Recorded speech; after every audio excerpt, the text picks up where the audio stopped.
Que estuviera también presente esta distancia, presente virtualmente, para que nos platique de lo que se aprobó ayer en el Congreso de la Ciudad de México, que es una ley que permite o que hace posible que el acceso a Internet sea un derecho en la ciudad. No sé si somos la primera ciudad que lo legisla, pero debemos de ser de las primeras. No sé Pepe qué dice, pero bueno.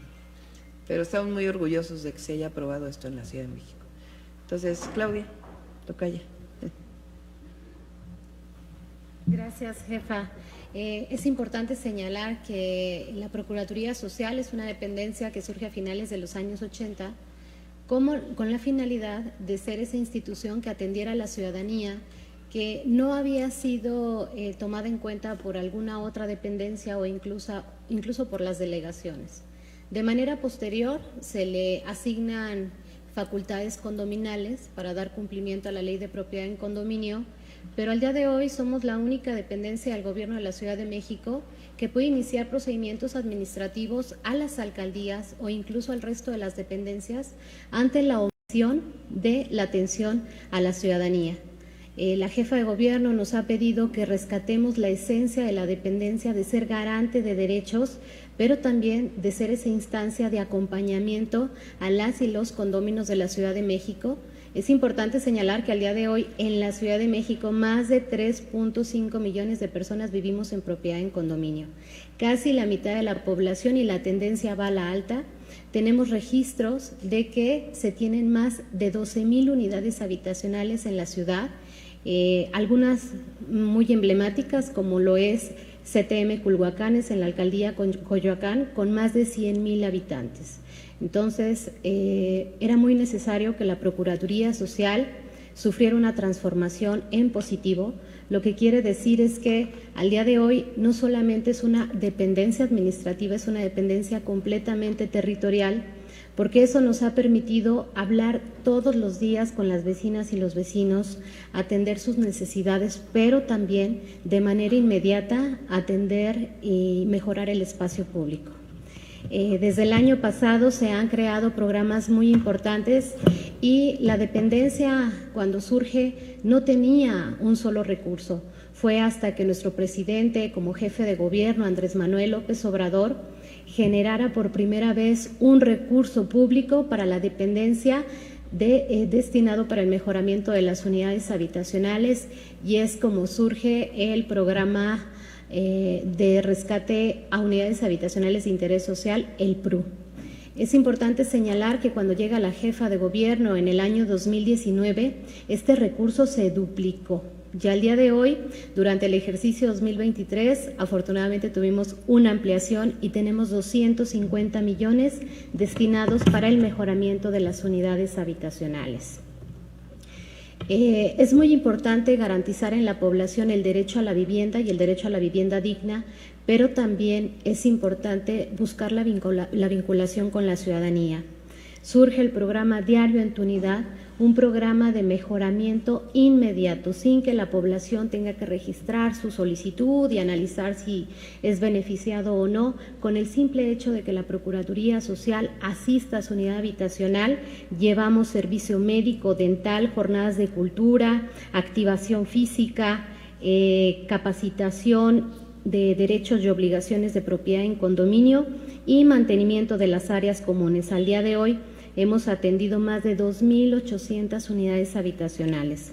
También surge en colaboración con la Secretaría del Trabajo y Fomento al Empleo el programa Trabajo en tu Unidad, con lo que buscamos mejorar la calidad de vida de las personas y surge para que los propios vecinos que viven en propiedad en condominio puedan trabajar dentro de su unidad habitacional, ya sea con la difusión de todos los programas del Gobierno de la Ciudad de México, pero también tenemos personas que se han dedicado a dar mantenimiento dentro de su propia unidad y están encantados de la vida porque ellos no gastan en pasaje, en alimentos, y quién mejor que ellos para mejorar su entorno.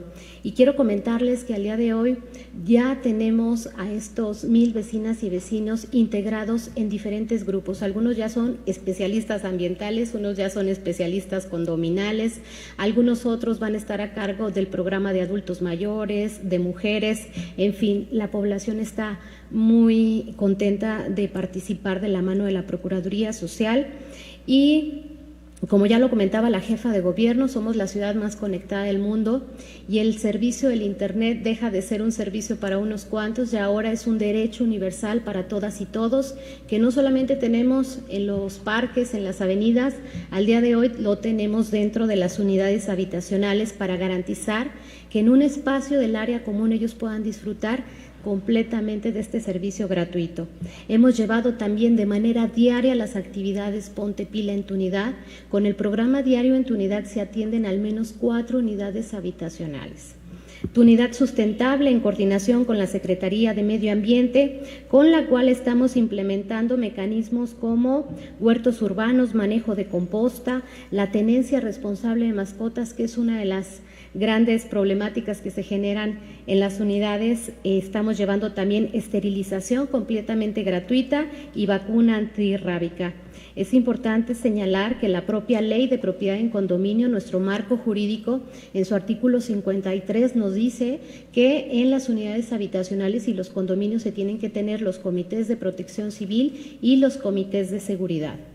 También surge en coordinación con la Secretaría de Turismo tu unidad viajera. Para nosotros es muy importante fortalecer el tejido social, que las vecinas y los vecinos se reconozcan más allá del día cotidiano, sino lo que buscamos es que prevalezca la cultura de la paz y nos los estamos llevando todos los fines de semana a pasear a los lugares más emblemáticos de la ciudad. El gobierno de la Ciudad de México coloca el transporte, las entradas y ellos de verdad regresan fascinados de convivir con el resto de las vecinas y los vecinos. También tenemos tu unidad resiliente. ¿Y por qué resiliente? Porque es la capacidad de sobreponernos ante cualquier adversidad. Vivimos en una ciudad que se mueve de manera constante y qué mejor que garantizar que todas las unidades habitacionales tengan su programa interno de protección civil. Con este programa estamos concientizando a las vecinas y a los vecinos e incluso llevando cursos de primeros auxilios, capacitación para que puedan integrar su mochila de vida, su plan familiar y también en coordinación con la Secretaría de Protección Civil estamos ayudando a hacer dictaminación de los inmuebles. Para el Gobierno de la Ciudad de México es una prioridad el bienestar social. ¿Y qué es el bienestar social? Pues ayudar a la población que más nos necesita. Surge el programa Bienestar para Adultos Mayores en tu unidad, con lo cual estamos haciendo un censo pormenorizado para saber cuántos adultos mayores tenemos en cada unidad, cuáles de ellos están en situación de abandono para vincularlos de manera inmediata al sistema DIF para garantizar su atención psicológica, su atención médica, pero no solo eso, también estamos llevando actividades culturales, deportivas e incluso educación a distancia. Hemos firmado ya convenios de colaboración con la Universidad Autónoma de México, quienes están llevando cursos en línea para nuestros adultos mayores. Y también estamos dignificando la edad adulta a través de la difusión los derechos de las personas adultas mayores. También surge en coordinación con la Secretaría de Mujeres tu unidad Todas contra la Violencia. Desgraciadamente, cuando se dan este tipo de acontecimientos, se dan dentro del hogar y hemos decidido generar una red de mujeres en cada una de las unidades habitacionales con la finalidad de concientizarlas, pero también de que puedan identificar nuestras niñas, adolescentes, mujeres, todos los tipos de violencia y también llevar la promoción de los derechos a una vida libre de violencia. Y tenemos el programa Juventud en tu unidad con el Instituto de Jóvenes de la Ciudad de México. Al día de hoy y siempre los jóvenes somos agentes de cambio y qué mejor que trabajen en beneficio de su comunidad. Tenemos ya un grupo de jóvenes que están iniciando con trabajo comunitario, pero también, y lo más maravilloso es ver cómo también se están integrando a las actividades en beneficio de los adultos mayores. El programa Trabajo en tu unidad al día de hoy ha beneficiado a un total de 1 millón de personas beneficiadas. Más de 280 unidades habitacionales de las más pobladas de la ciudad tienen de manera permanente a este grupo de vecinas y vecinos que están trabajando en beneficio del espacio público y del bienestar. Más de 338,000 viviendas beneficiadas, 1,300 vecinas y vecinos brigadistas y participantes y más de 8 millones de metros cuadrados intervenidos desde hace 8 meses. En tu unidad resiliente, al día de hoy, hemos generado ya una vinculación con más de 366 unidades habitacionales, más de 255,000 viviendas beneficiadas y 865,000 personas. A través de la Agencia de Innovación Digital de la Ciudad de México, al día de hoy, se ha realizado la instalación de más de 1,373 unidades habitacionales ya con puntos de acceso habilitados, lo que representan 300,000 viviendas beneficiadas y 1 millón de personas que están recibiendo el servicio gratuito del Internet. Para este gobierno, la atención ciudadana es fundamental. Ya quedó atrás la idea de que los funcionarios despachan en las oficinas. Ahora la jefa de gobierno nos ha instruido que todos los días atendamos a las vecinas y los vecinos, pero dentro de su unidad habitacional, y se han creado nuevos programas. Los martes de audiencia ciudadana, con la cual se han atendido a 1,780 vecinas y vecinos. Es importante señalar que una vez que se hace presencia con una unidad habitacional o condominio, se genera de inmediatamente un chat vecinal. Porque luego nos dicen las vecinas y los vecinos, qué bueno que vinieron, pero ¿y cuándo le vamos a dar seguimiento? ¿Cuándo los volvemos a ver? Para garantizar una atención permanente, al día de hoy tenemos 2,000 chats vecinales con las vecinas y los vecinos. Aunado a esto, decidimos crear una línea directa con la Procuradora que atiende los 365 días del año, las 24 horas al día, y al día de hoy hemos atendido a más de 2,530 personas. Dentro de la jornada diario en tu unidad es importante señalar que se realiza una asamblea para informar sobre los derechos y obligaciones que tenemos todos y todas las vecinas, y dentro de esas asambleas hemos recibido ya a más de 22,000 vecinas y vecinos que han sido parte de las jornadas. En el ejercicio 2022, la jefa de gobierno nos ha pedido que se destine una inversión importante a las unidades habitacionales más emblemáticas de la ciudad, y me gustaría señalar algunos de los proyectos.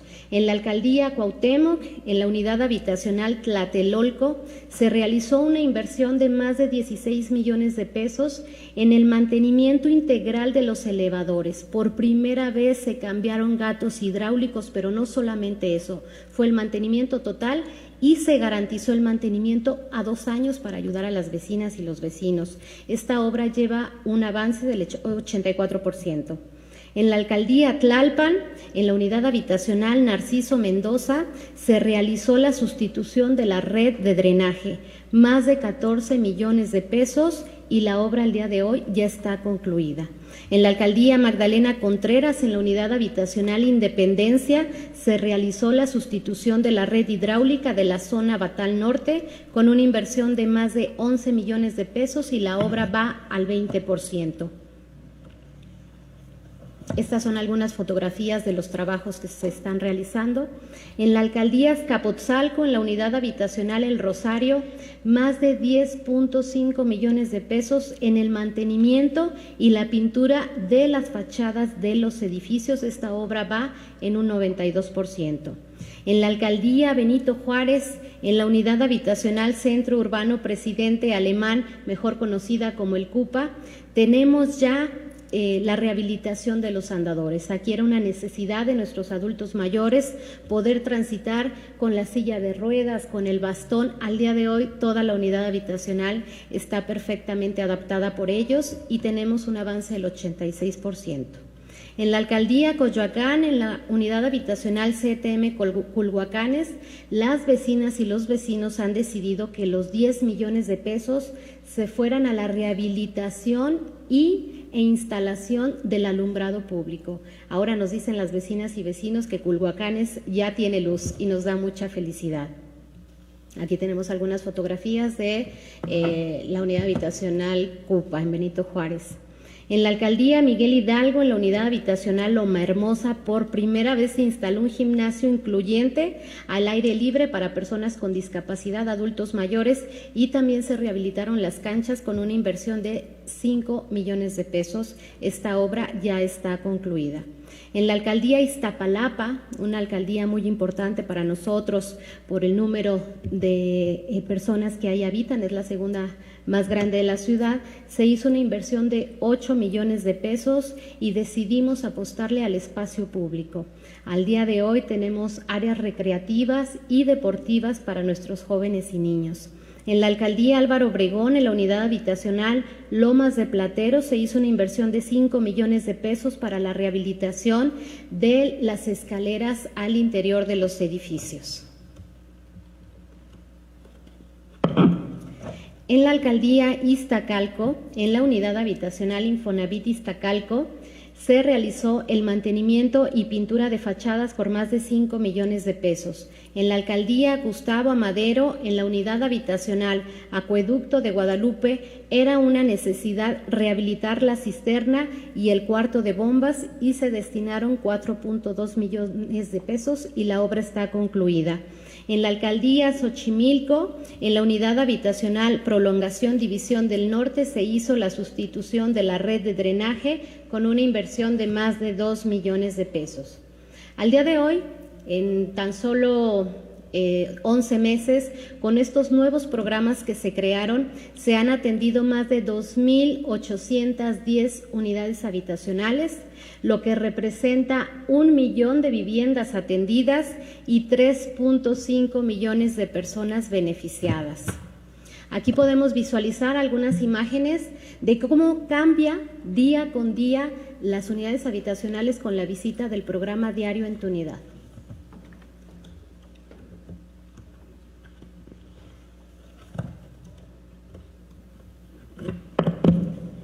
Es importante señalar que durante este año vamos a seguir fortaleciendo cada una de las acciones que ya se señalaron, pero también vienen nuevos proyectos. La jefa de gobierno nos ha pedido que sea la Procuraduría Social la que garantice tanto la obra mayor, pero también la atención de los servicios públicos. Y por primera vez en la Ciudad de México, la Procuraduría Social está atendiendo al interior de las unidades los servicios como reparación de fuga de agua, recolección de cascajo, de triques, desasolve, poda, pintura y reparación de luminaria. Todos estos servicios ya se llevan al interior por primera vez, gracias al esfuerzo del Gobierno de la Ciudad de México.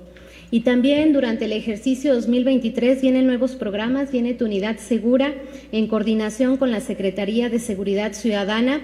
Llevaremos la instalación de los comités de seguridad, pláticas de prevención integral del delito y también contra las adicciones. También llega el programa PROSOC Te Resuelve, con la finalidad de dar seguimiento a todas las peticiones sobre servicios públicos que aún no han sido atendidas por las alcaldías o por cualquier ente de gobierno. Aun cuando los vecinos no vivan en propiedad en condominio, pueden acudir a la Procuraduría Social.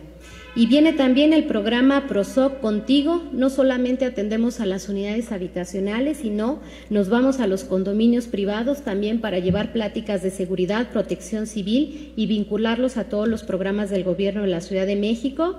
Y también surge Salud en tu Unidad para llevar el acercamiento de los servicios médicos, dentales y psicológicos y también la creación de los comités de salud dentro de las unidades habitacionales. Es importante señalar que con el programa Mejorando tu Unidad se ha hecho una inversión de más de 170 millones de pesos. El recurso asignado para las jornadas diarias en tu unidad es de 76 millones de pesos y de trabajo en tu unidad por parte de la Procuraduría Social 4 millones de pesos. ¿Sería cuánto, jefa de gobierno? Pues un informe muy exhaustivo y los nuevos programas, como bien dice Claudia, se estima que la mitad de la población de la Ciudad de México vive en condominio o en unidades habitacionales. Y una de las responsabilidades de la Procuraduría Social es justamente la mejora de la calidad de vida. Entonces ahora Claudia realmente trabaja todos los días en distintas unidades habitacionales y es un programa que no les habíamos presentado, importantísimo en la ciudad, e iniciamos ya con el 2023. Antes de pasar a las preguntas, Pepe, si nos haces una exposición muy breve de la ley que se aprobó el día de ayer. No te escuchas, Pepe, está apagado tu micrófono. ¿Ahí me escucho? Sí. Perdón. Ayer se aprobó la ley para garantizar el acceso libre y gratuito al Internet en la Ciudad de México. Se aprobó, pues la verdad, con una amplísima mayoría, 46 votos a favor, solo un voto en contra.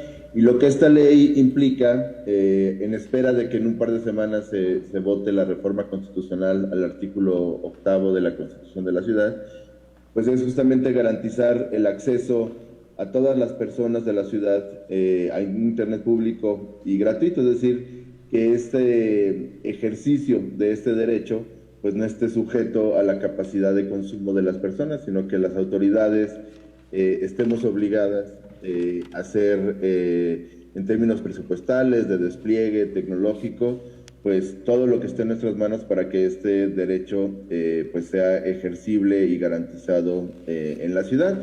Al día de hoy tenemos más de 30,000 puntos de conectividad en la Ciudad de México. Recordemos que cuando llegamos había apenas 98, entonces pasamos de 98 a más de 30,000 y en un par de meses pues vamos a llegar a los 34,000 que prometimos. Nosotros nos convertimos en la ciudad más conectada del mundo con Internet público y gratuito con 21,500 puntos. Hoy tenemos ya casi 10,000 puntos más y eso pues habla del compromiso que se tiene en este gobierno pues para reducir desigualdades y garantizar el acceso a Internet, que es un derecho, como usted lo ha dicho ya varias veces, jefa, pues que garantiza otros derechos. O sea, quien no tiene hoy acceso a Internet, pues tiene una traba para garantizar, para ejercer derechos tan básicos como el derecho a la información, a la opinión, a la asamblea, a la educación. Entonces, pues es una tendencia en el mundo, digamos, de entenderlo así. Respondiendo a lo que comentaba al principio, sé de algunos casos en los que algunas cortes judiciales, en Kerala, en India, en Francia, en Costa Rica, me parece también, que las Cortes Supremas han concluido que el Internet es un derecho, pero me he hecho un clavado y hago una investigación más a detalle. Pero si no es la primera, sí es de las primeras, pero bueno, me comprometo a hacer la investigación y la verdad, pues muy, muy contentos porque esto le da un respaldo normativo importante a un esfuerzo que se ha hecho en los últimos 4 años y garantizar que pase lo que pase, pues ese es un derecho que no se le pueda quitar a las personas de la ciudad. Gracias, Pepe. No, de nada. Listo, esa sería la información. Iniciamos sesión de preguntas y respuestas con Juan Raimundo Hernández del diario Basta. ¿Qué tal? Muy buenos días, doctora. Procuradora. De todo este cúmulo de trabajo que han estado haciendo aquí en la Ciudad de México, ¿cómo se han coordinado con las alcaldías precisamente para sacar adelante los SWACs, que es algo que depende de las alcaldías, pero mucho tiene que ver con la Procuraduría Social, precisamente para no intervenir en los programas? Eso sería por un lado. Y por el otro, ¿en qué alcaldías es donde más se ha requerido meter la mano por parte de la Procuraduría? ¿En qué alcaldías es donde ha sido más demandada la atención, ha sido más pues sí, la intervención en todos los aspectos social, de infraestructura, pues prácticamente incluso hay zonas que estuvieron abandonadas por años, ¿no? Sí me gustaría, si me podría dar ese dato, por favor. Claro que sí, la verdad quiero agradecer a las alcaldesas y a los alcaldes que se han sumado a esta iniciativa, incluso a partir de que la jefa de gobierno nos instruye generar el programa, algunas alcaldías crearon el área asignada a unidades habitacionales y algunas otras que crearon programas similares a Diario en tu Unidad, lo cual nos da mucho gusto porque esto es un trabajo ciudadanía, gobierno a través de los diferentes niveles, y pues más bien hacemos la invitación para que todos los alcaldes se sumen a la iniciativa vecinal de garantizar el beneficio a las propiedades en condominio. Y hay algunas alcaldías que incluso tienen recurso asignado a unidades habitacionales, como lo es Iztacalco. Ellos tienen etiquetado un recurso de 20 millones de pesos para el mantenimiento de las unidades habitacionales, y hemos tenido una muy buena vinculación. Es importante señalar que la Procuraduría Social tiene un censo de las necesidades que se tienen, y lo que les pedimos a los alcaldes es que con todo gusto nos podemos coordinar para saber qué pueden hacer alcaldía, qué puede hacer gobierno de la Ciudad de México para beneficiar a mayor población. Y sobre las alcaldías que pudieran necesitar mayor mantenimiento, no pudiera yo clasificarlo, ya que también lo que estamos buscando con las vecinas y los vecinos es garantizar una organización. Al día de hoy, lo que estamos pidiendo incluso a nuestros diputados es la obligatoriedad, una vez que se registra el régimen de propiedad en condominio, inmediatamente con la Procuraduría Social, para garantizar que se tenga la organización, el pago de cuotas, y así se les pueda dar mantenimiento poco a poco. No pudiera clasificar las alcaldías. Sí hemos tenido unidades habitacionales, tuvimos una aquí en Cuauhtémoc donde en tan solo una jornada nos llevamos 8 vehículos tipo Torton de todo lo que se tenía en las áreas comunes, pero poco a poco vamos trabajando.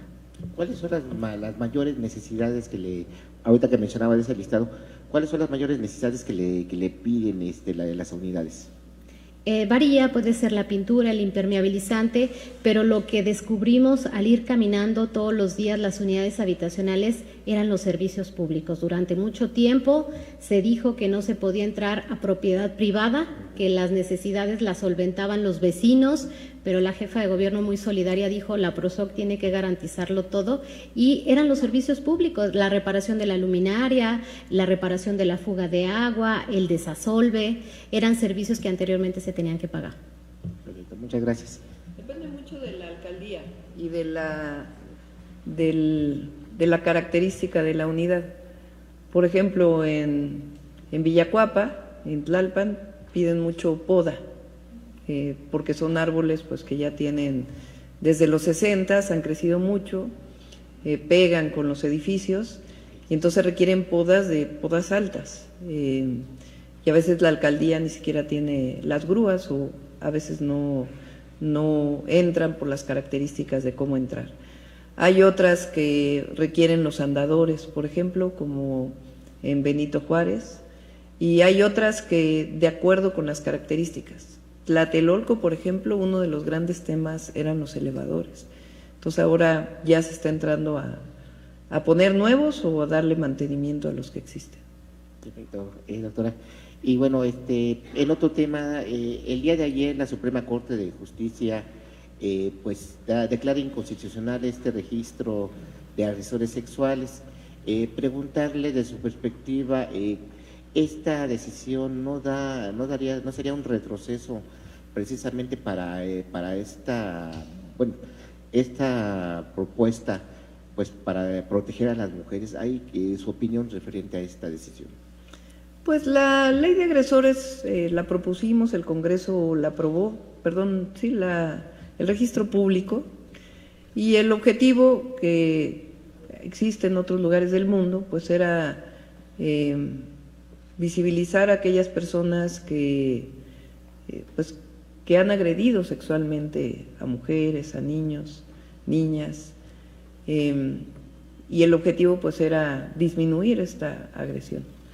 La Comisión Nacional de Derechos Humanos, la Comisión de Derechos Humanos consideró que esto era una afectación a los derechos humanos de las personas, y la Suprema Corte le da la razón en este sentido a las comisiones. Nosotros pues vamos a acatar la resolución, es lo que consideran, pero estamos esperando la redacción final, porque primero el número de votos, hubo muchos ministros que consideraron que era importante para poder defender la vida sin violencia de las mujeres, particularmente la agresión sexual, pero también quedó algo específico que la presidenta de la Suprema Corte mencionó, que es que se puede seguir utilizando pero con otros objetivos. Entonces estamos esperando la resolución final para poder saber pues cuál sería el destino de este registro que ya se está haciendo. Entonces, pues así se consideró, vamos a acatar el resultado y pues ya que lo evalúe la gente.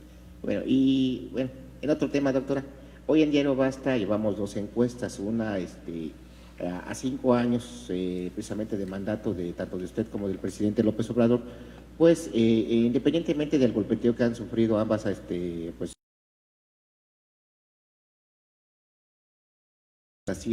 siguen teniendo una opinión positiva, incluso pues se están alejando de digamos, su opinión al respecto, por favor. Bueno, en particular aquí en la ciudad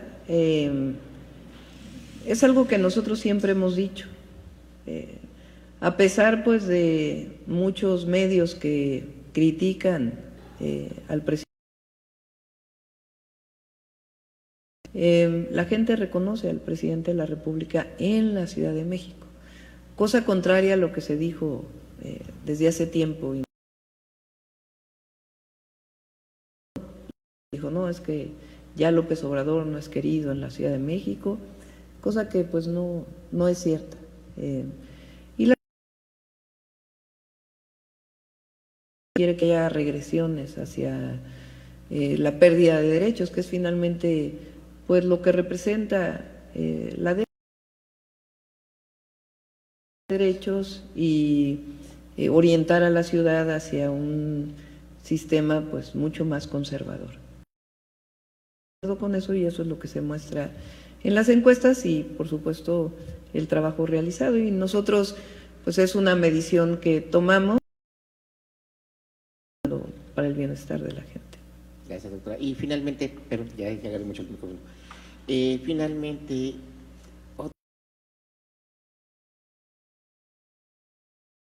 familiaria, ¿qué camino usted observa que va a tomar? Porque al final de cuentas, como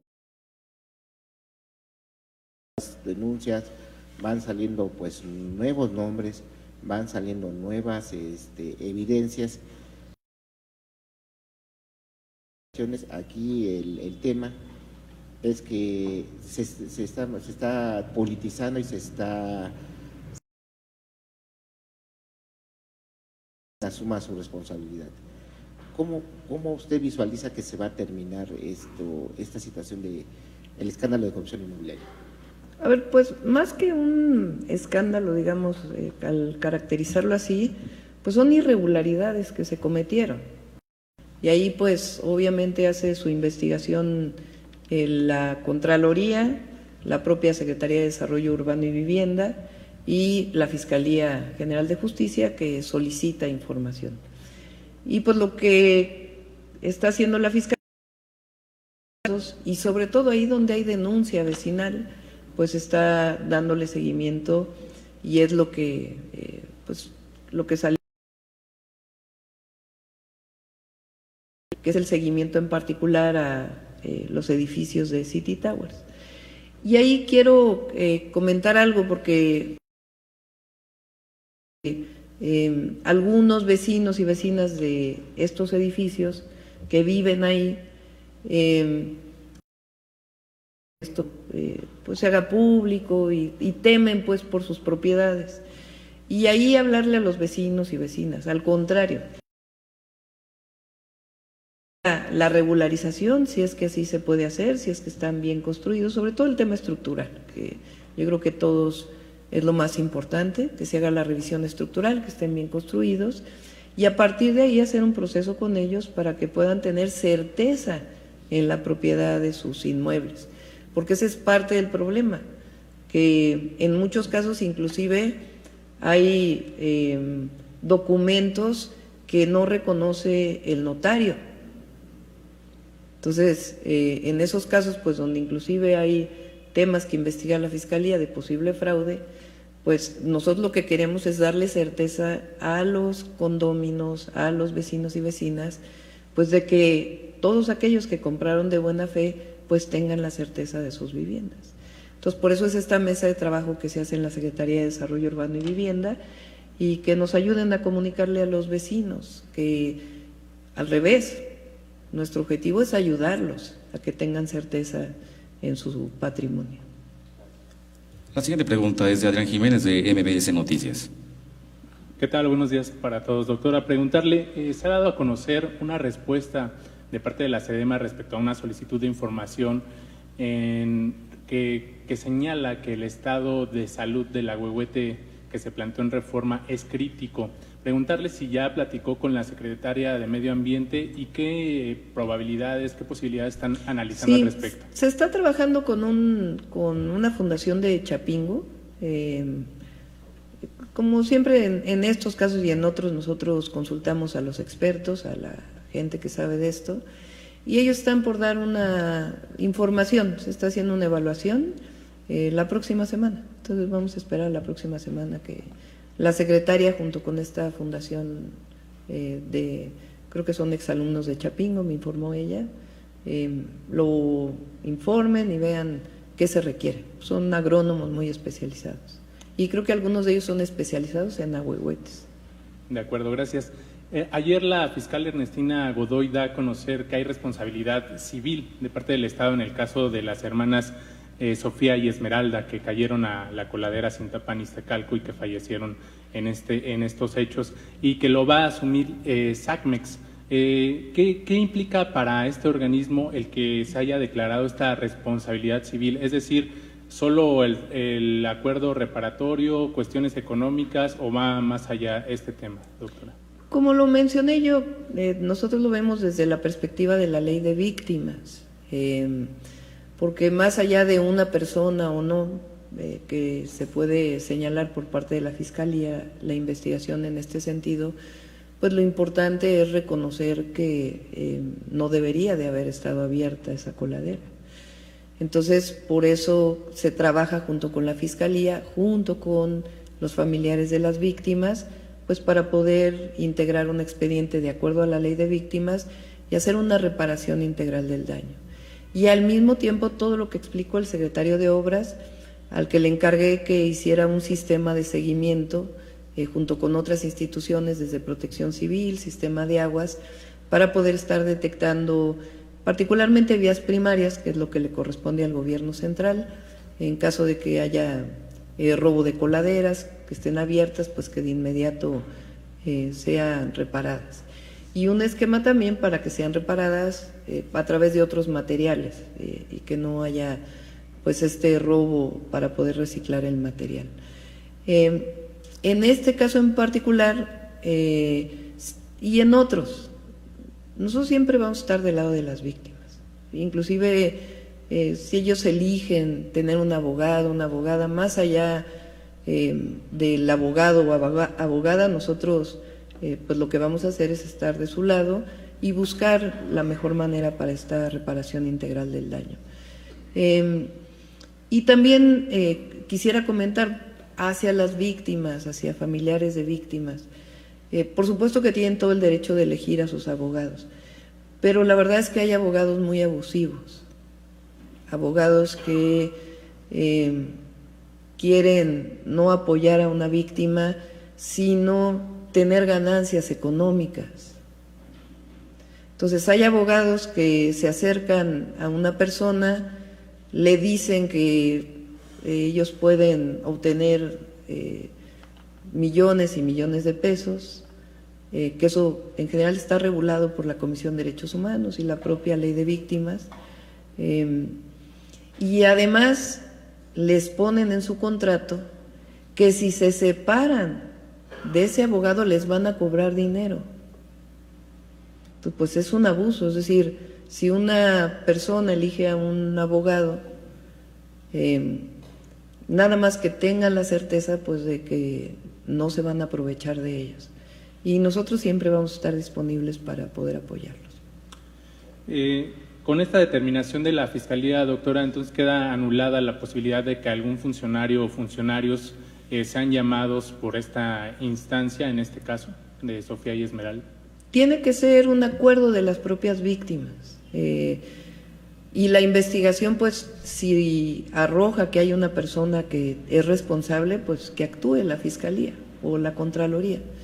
Y si no, pues de todas maneras, como gobierno, pues tenemos que asumir una responsabilidad de que la coladera estaba abierta y que debería de haber estado cerrada, y que si hubiera estado cerrada, pues no hubiera ocurrido esta terrible tragedia.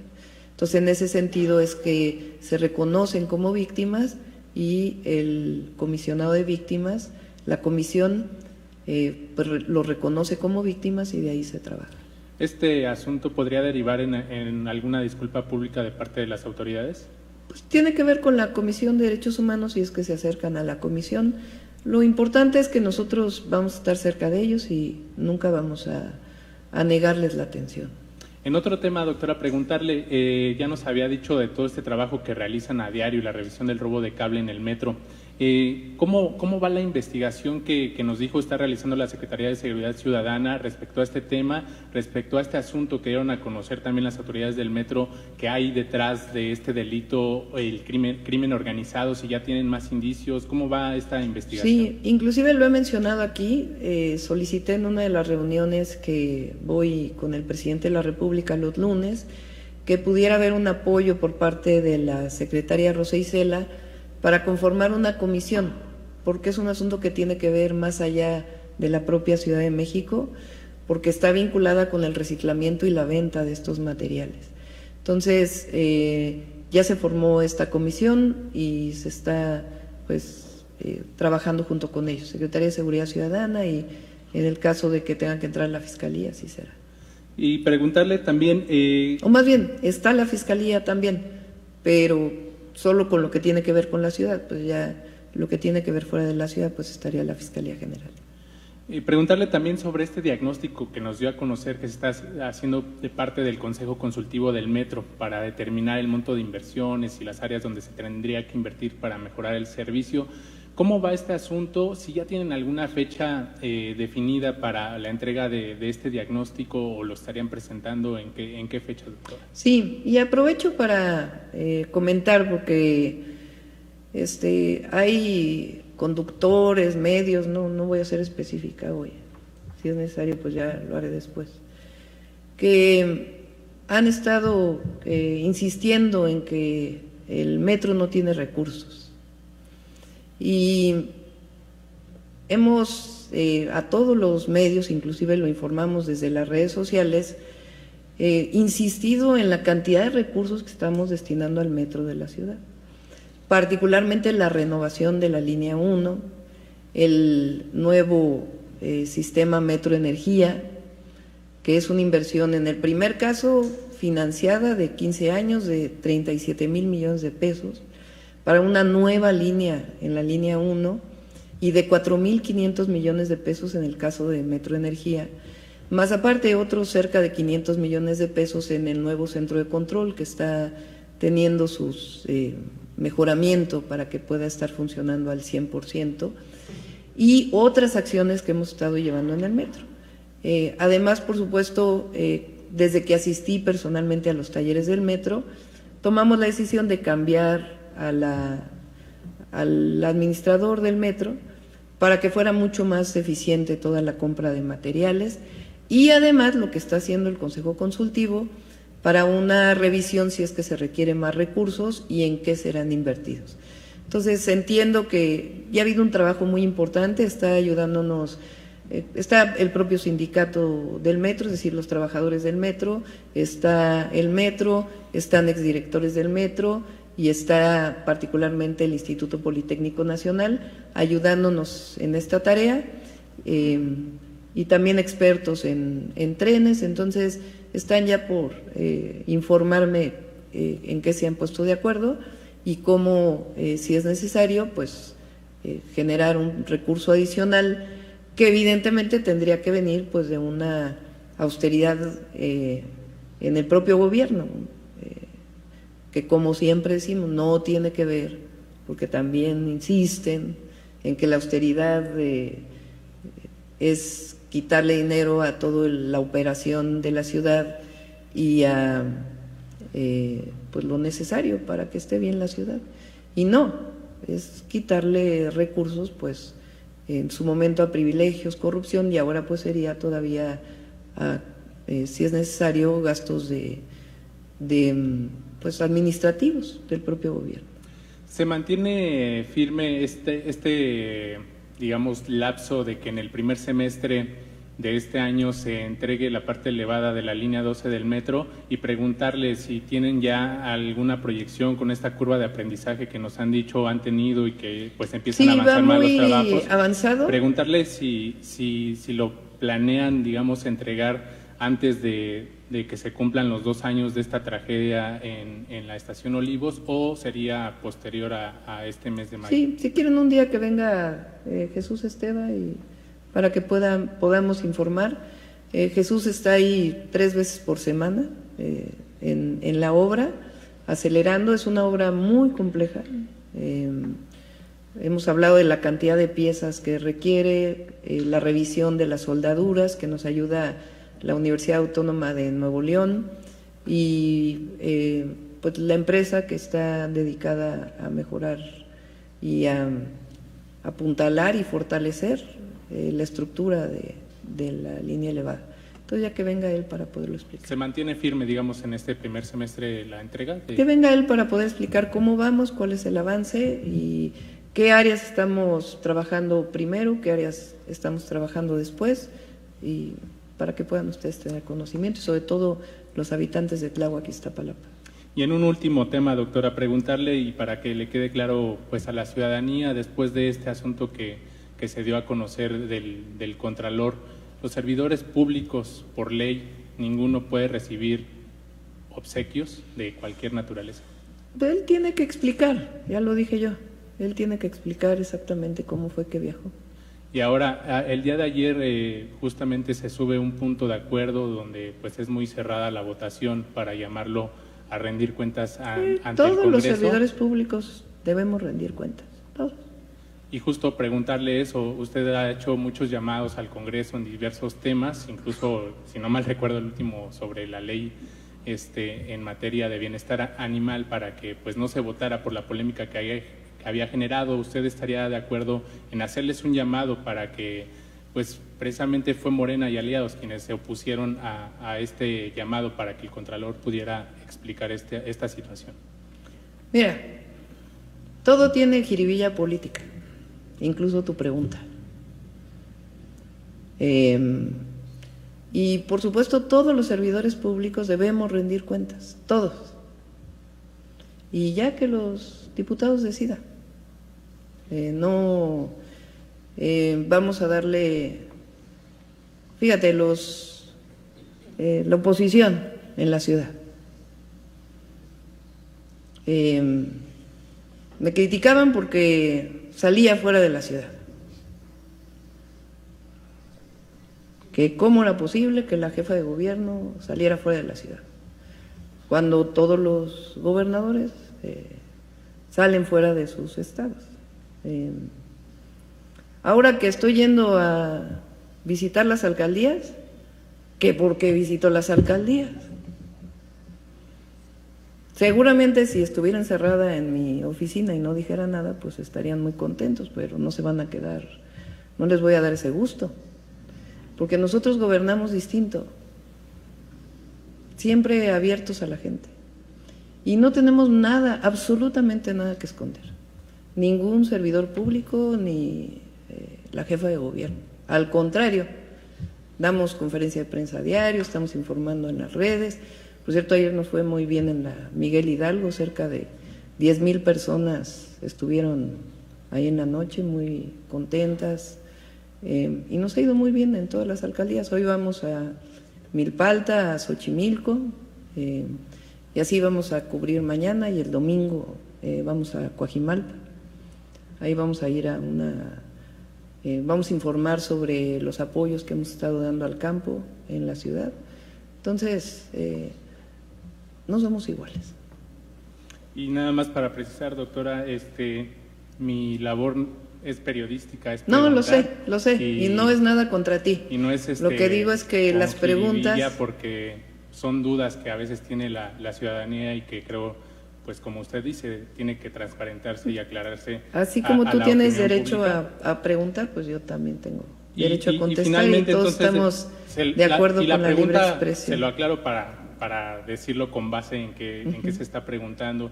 Recuerdo que cuando usted le regalan los boletos para Fórmula 1, dijo que los va a regalar porque considera que es un evento fifí. En este caso el Super Bowl pues es mucho más caro para el acceso del general de la población, y por eso es que se estaba preguntando esta situación, y preguntarle con base en esto, para usted el Contralor se apega a este lineamiento del movimiento de la 4T de vivir en la justa medianía cuando se exhiben este tipo de situaciones. Pues él tiene que explicarlo, ya lo dije, él tiene que explicarlo. Usted como jefa de gobierno no puede emitir una A ver, opinión yo dije, respecto a esto. cuando viajan en avión privado, y ha sido mi posición siempre, no es algo correcto. Y en los dos casos de servidores públicos que trabajaban en mi gobierno, que viajaron en avión privado, en ambos casos ellos han pedido su renuncia. Y en este caso, por el ostentoso, pues no, hay que no ver es- cuánto gastó, qué hizo, fue un domingo. Él tiene que dar la explicación de eso y ver que se cumpla realmente con la ley. No, nosotros no vamos a tapar a nadie, ni vamos, pero tampoco hasta que no haya la explicación y se conozca, pues tampoco vamos a juzgar. Es lo mismo que en otros temas del gobierno, donde ha habido alguien que menciona algo, por ejemplo, en el caso del que fue secretario de Sedubi, que en paz descanse, por cierto, también hemos actuado, siempre vamos a actuar, siempre vamos a ser transparentes. Le agradezco mucho, doctor. Gracias. Continuamos. Ya lo hizo, y si es necesario que aclare más, que lo vuelva a aclarar. Continuamos con la pregunta de Jordana González de Ruido en la Red. Hola, buenas tardes, doctora. Retomando el tema de City Towers, la denuncia de los vecinos comenzó exponiendo que la inmobiliaria los había defraudado por no entregarles los departamentos con los materiales prometidos. Saber si también se va a hacer algún procedimiento en contra de la inmobiliaria por esta Están siendo denuncia. llamados, por lo que conocemos de la Fiscalía, están siendo llamados a declarar también. Muy bien, muchas gracias. Y bueno, retomando igual sobre el caso de corrupción inmobiliaria en la Benito Juárez, cuando los vecinos se reunieron para comenzar el proceso de revocación de mandato de Santiago Taboada, denunciaban que hay al menos 300 edificios que están dañados por construcciones aledañas que no respetan las colindancias, y que esto representaría un riesgo en caso de sismos fuertes, ¿no? Y saber si pues también se va a considerar esto dentro de las investigaciones de la corrupción inmobiliaria en la Benito Juárez. Pues si lo presentan los vecinos, se investiga, y también pues tienen que pagar las inmobiliarias, porque si hay un daño que se demuestra durante la construcción, pues ellos tendrían que ser los responsables de mitigar cualquier daño que hubiera tenido algún inmueble aledaño a donde se construyera. Y es que también los vecinos exponían que las inmobiliarias no respetan estas colindancias para que pues haya afectaciones en las construcciones cercanas, y así puedan obligar a vender a los propietarios a menor precio y pues hacerse de esos terrenos. Pero el problema aquí es las irregularidades que hay. ¿En qué sentido? Si un desarrollador, porque hay que ver de ahora de todo lo que está saliendo también por parte de la Fiscalía, pues el modus operandi, por llamarle así. O sea, lo que nosotros sabemos es que en el caso de el anterior jefe delegacional de la Benito Juárez, ya por las declaraciones de quien está detenido, no sé si estoy diciendo cosas que no debería decir, vamos a ponerlo de otra manera. Lo que nosotros sabemos es que el modus operandi, y ya lo he dicho aquí en las conferencias de prensa, es que no sé si el desarrollador o el funcionario sugería más pisos que los permitidos por el uso de suelo, a cambio de departamentos. Entonces, si el uso de suelo es de 5 pisos y se construyen 10, pues el funcionario le decía, puedes construir otros 5, pero te mochas con un piso. Y después ese funcionario vendía, y ese recurso se iba a un grupo de empresas vinculadas con familiares de esos funcionarios. No estoy diciendo nada nuevo, lo ha dicho el vocero de la Fiscalía. O sea, imagínense ustedes, es casi delincuencia organizada. O sea, entonces, la responsabilidad de la inmobiliaria pues tiene que determinar la Fiscalía. El problema aquí es que se destapó, como yo dije en su momento, pues una red de corrupción muy fuerte, vinculada entre otros con 2 o 3 personas, creo que ya están detenidas. De ahí salió incluso pues que había un contrato que se hizo durante la reconstrucción, cuando nosotros todavía no llegábamos, que siempre dijimos, y los vecinos decían, es que los medios inclusive, hay recursos etiquetados por el Congreso de la Ciudad de México que se están destinando a alcaldías que no sabemos en qué se están yendo. Pues ahora resulta que uno de esos contratos era para supuesta demolición y ni se demolieron los edificios, pero se quedaron con todo el dinero. También es el caso del anterior secretario de Obras, que también fue detenido por la Fiscalía. Entonces, por eso digo que es una red, no solamente es el tema de que violan un uso de suelo, no, hicieron negocios a costa del bienestar de los vecinos, generando fraudes de vecinos que ni siquiera, que viven en los lugares que ni siquiera pueden escriturar adecuadamente, y creando empresas y empresas vinculadas con familiares, con amigos de los familiares, con que pues estaban lavando dinero, pues ¿de qué otra manera se puede decir? Entonces, por eso decimos que esto no es un asunto político. Esto es un asunto de una red de corrupción que destaparon los propios vecinos y la propia investigación de un edificio que lamentablemente explotó con un tanque de gas, o explotó un tanque de gas en un edificio. Entonces, pues obviamente que están las investigaciones y en todo caso la explicación de los afectados pues tiene que venir, o de quien está siendo investigado por la Fiscalía, pues en torno a los hechos, no en torno a un asunto político.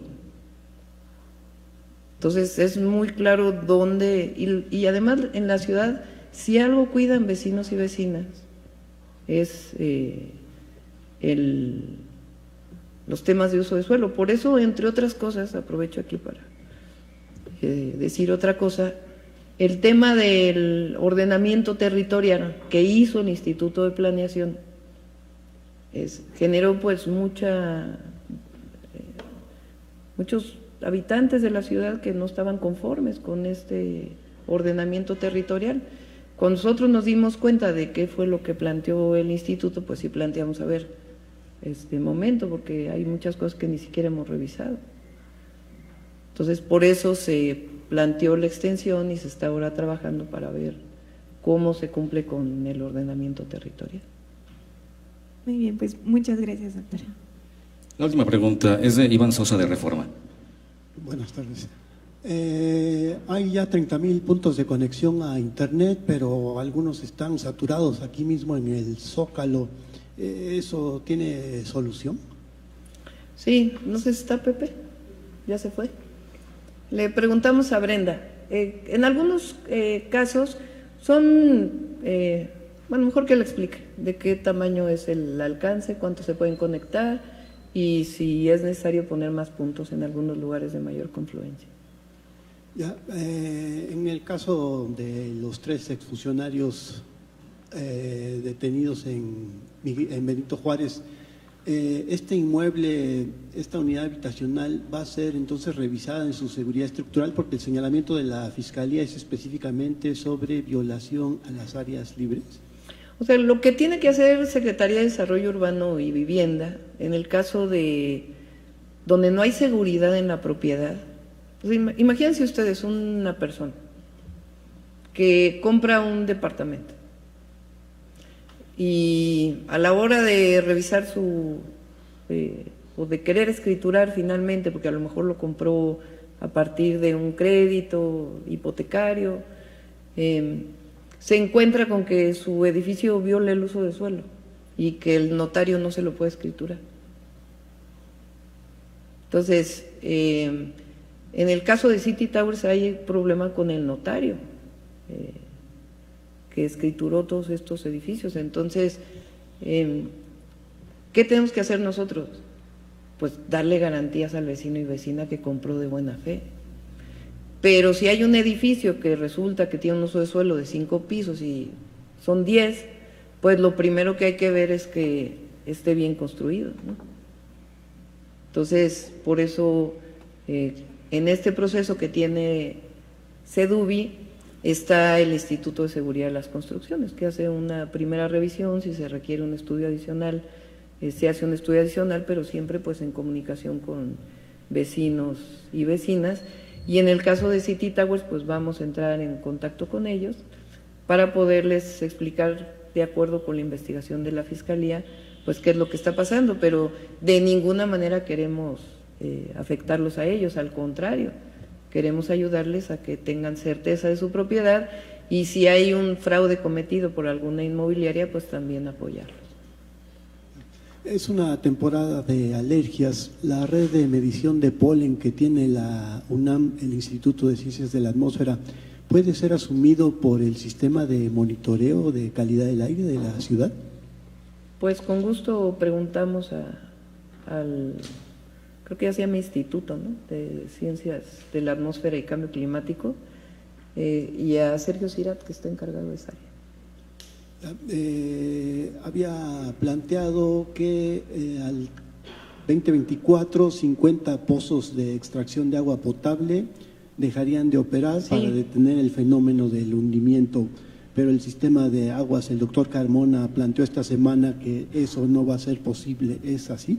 Sí. A ver, ¿qué problema tenemos? Y le pedí a la Comisión Nacional del Agua, porque ellos son los que formalmente tienen que hacer esta información. Tenemos nos reunimos todos los viernes y con sistema de aguas, aparte hay un seguimiento diario con un equipo que he instruido que esté para poder mejorar pues todo el funcionamiento del sistema de aguas y la atención a la ciudadanía.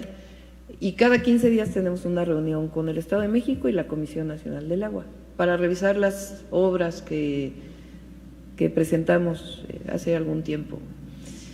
Ellos nos informaron pues de que este año va a ser un año de sequía y de la condición en las que están las presas del Cutzamala. Entonces, ¿qué está ocurriendo? Que nosotros desde el 2020 estamos recibiendo 2 metros cúbicos por segundo menos de lo que se recibía por el sistema Cutzamala.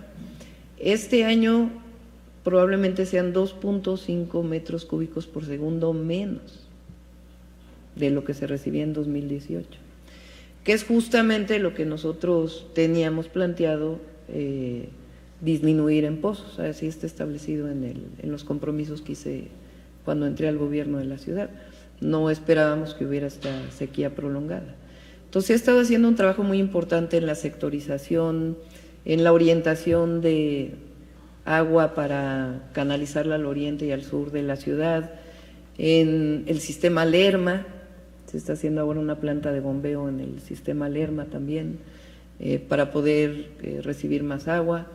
Entonces el problema pues es que recibíamos en el 2018 10.5 metros sobre segundo.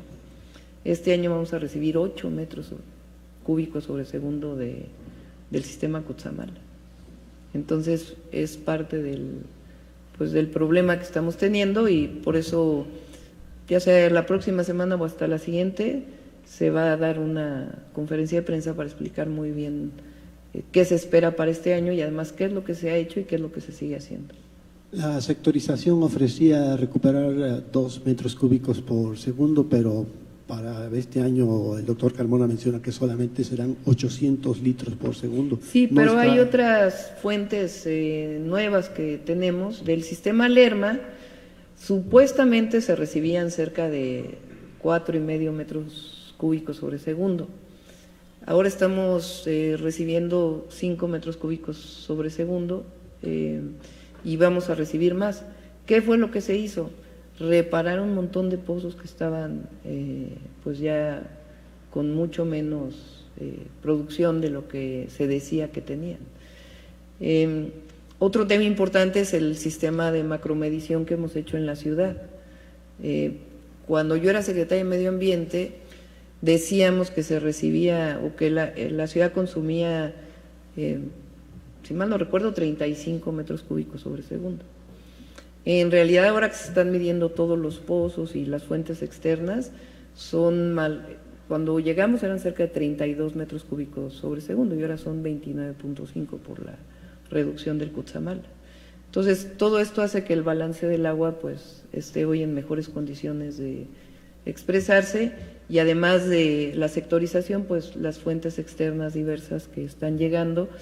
En Zumpango hay una serie de pozos que van a ser conectados y además se le va a brindar agua a Zumpango. Y además se hizo una obra muy importante con el Estado de México, que es el circuito metropolitano, creo que se llama. Uno es el macrocircuito y el otro es el circuito metropolitano, que ya está terminada con un tanque de almacenamiento. Eso va a permitir que sea mucho más eficiente la llegada del agua de toda esta zona al Estado de México y a la ciudad. Aparte de que ya iniciaron los trabajos en Zitácuaro, finalmente se hicieron todos los estudios y ya iniciaron los trabajos de eficiencia para riego para los agricultores de Zitácuaro en Michoacán. Emitió el gobierno un acuerdo en el que las tareas de reconstrucción las asume el Instituto de Vivienda. ¿La Comisión de Reconstrucción ya no va a reconstruir edificios pendientes? Se queda nada más con lo que estaba pendiente, que ya tenían contratado, y lo demás lo va a hacer el Instituto de Vivienda. La razón de esto es porque el Instituto de Vivienda tiene, digamos, más experiencia en este proceso. La Comisión de Reconstrucción tuvo varios problemas con las empresas de construcción, de que no cumplían, en fin, otros temas. Entonces yo tomé la decisión de que la Comisión de Reconstrucción cerrara todo lo que tiene pendiente y lo nuevo ya lo hiciera el Instituto de Vivienda. En el caso de las constructoras con las que ya no hubo acuerdos, ¿la decisión fue dejarles de pagar pero no iniciarles procesos? Ya inició, se hizo una revisión de todos los contratos de reconstrucción, para ver pues por qué no habían acabado, algunos que no habían cumplido, en fin, cuestiones de este tipo, de pues una gran cantidad de viviendas, pero ya inició de nuevo el pago. En la colonia Doctores, por ejemplo, la Torre Centauro tiene 80%, está prácticamente terminada, pero no han concluido los acabados. Ahí hay un procedimiento donde desde la administración pasada se va a tener que regresar un recurso por parte de la constructora. Regresar a las arcas públicas. O sea, de la constructora a las arcas, y eso mantiene detenido la Ya va a iniciar de nuevo, pero se terminó ese procedimiento que era un procedimiento de revisión.